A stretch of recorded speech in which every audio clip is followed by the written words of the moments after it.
Hello बच्चों, let's see this question.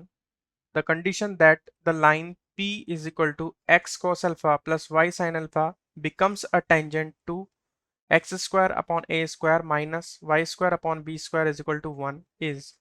First option is P is equal to a cos alpha minus b sin alpha. Second option is p square is equal to a square cos alpha minus b square sin alpha.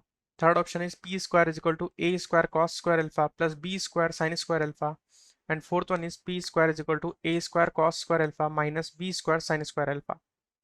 So first of all इसके की concept पर discussion करते हैं.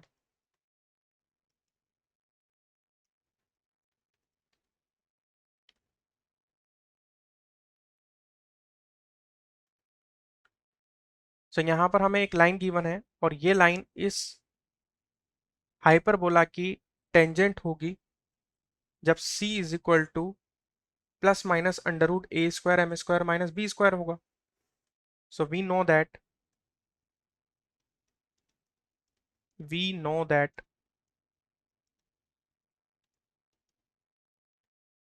y is equal to mx plus c is tangent to hyperbola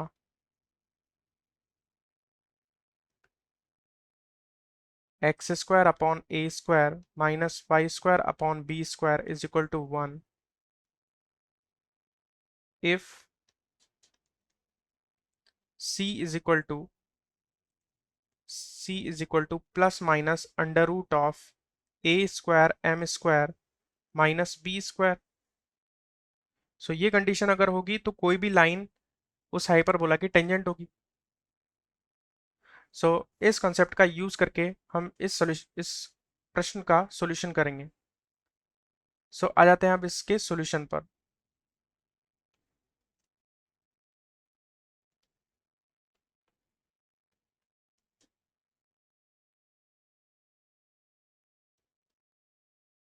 सो यहाँ पर हमें जो line given है ये लाइन है हमारे पास P is equal to x cos alpha plus y is y sign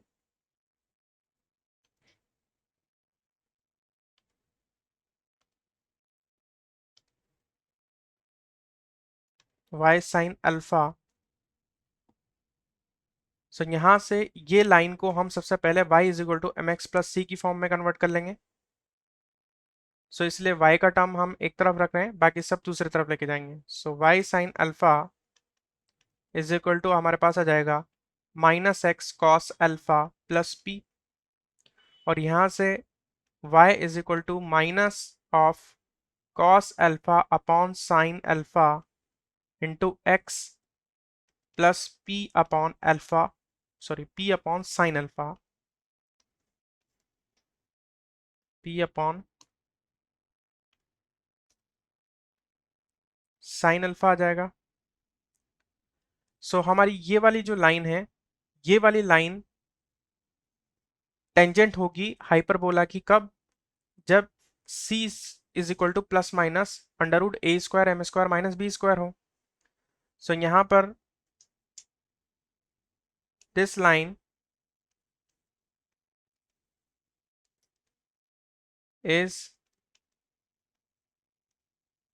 tangent of hyperbola if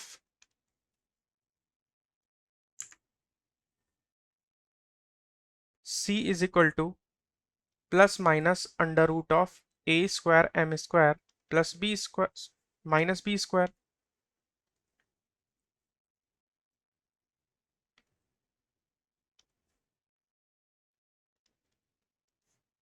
सो दोनों तरफ अगर स्क्वायर करेंगे तो यहां से आ जाएगा c square is equal to a square m square minus b square. So अब यहाँ पर m की वैल्यू हम उठा करके इसमें पुट कर देंगे और c की वैल्यू उठा करके पुट कर देंगे. तो अगर देखा जाए तो इस इक्वेशन की कंपैरिजन अगर हम करेंगे y is equal to m x plus c की इस इक्वेशन के साथ में, सो यहाँ पर c की वैल्यू जो होगी वो आ जाएगी p अपॉन साइन अल्फा और m की जो वैल्यू आएगी वो वैल्यू आएगी minus cos alpha upon sine alpha. So ये वैल्यूज हम ट्रांसफर कर देंगे सी और एम की, और ए स्क्वायर बी स्क्वायर की वैल्यू तो एज इट इज है ए स्क्वायर बी स्क्वायर। सो हम वैल्यू जब ट्रांसफर करेंगे तो सी की वैल्यू आ रही थी हमारे पास p upon sine alpha. So यहां आ जाएगा p square upon sine square alpha is equal to a square, m square की वैल्यू यहां से उठा के रखेंगे, एम की वैल्यू है minus cos alpha upon sine alpha, m square करेंगे तो आ जाएगा cos square alpha upon sine square alpha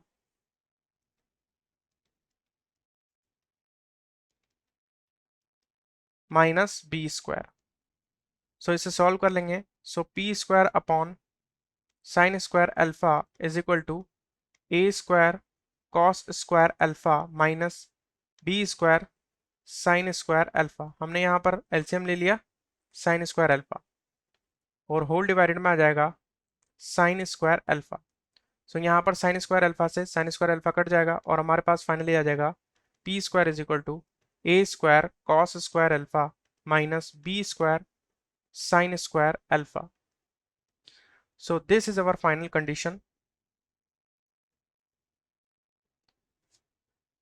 So option D is correct. I hope you will understand it well. Best of luck.